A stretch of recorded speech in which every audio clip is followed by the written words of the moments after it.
Thanks, Andy. Thank you guys for your attendance here today and your coverage. Freedom surrendered is rarely reclaimed, and it's tough to do.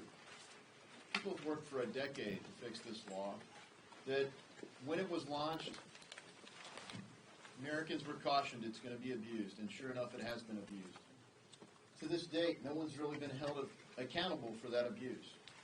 And this week, we came into this week with an effort to try to follow what we fought for since we took the majority, which is a regular order process. Regular order for reforming the Foreign Intelligence Surveillance Act would use the Committee of Jurisdiction, the Judiciary Committee, and use that as the base text bill, and then it would make in order amendments that are germane.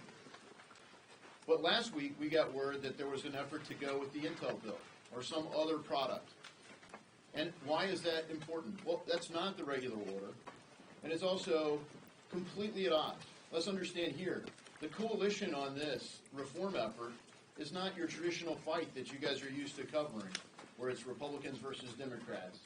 It is essentially conservative members like myself, Andy Biggs, and Thomas Massey, who are co-sponsors on this bill in the Judiciary Committee, who are our other co-sponsors, Pramila Jayapal, Zoe Lofgren, Jerry Nadler. So you have a left and right coalition against the center that wants to keep spying on American citizens. Make no mistake, that's the plan this week. If the Intel Committee gets their way, they will continue spying without a warrant.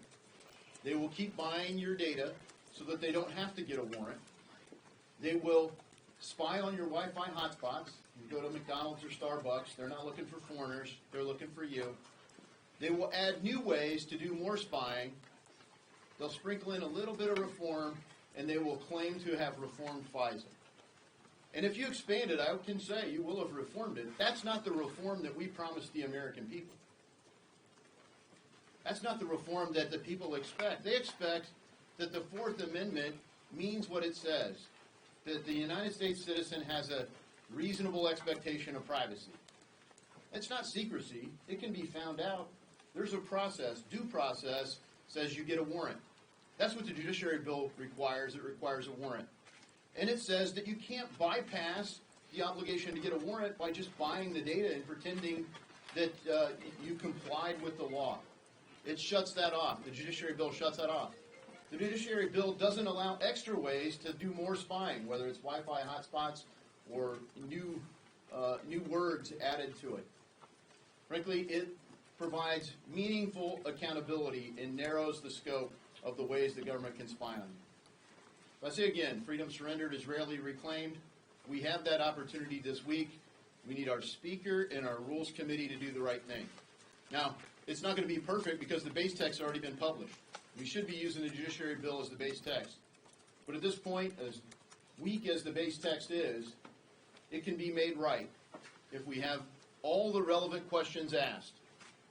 And those are, do you need a warrant? Can the government buy data that they would otherwise have to get a warrant for? Are we going to tolerate expanding this?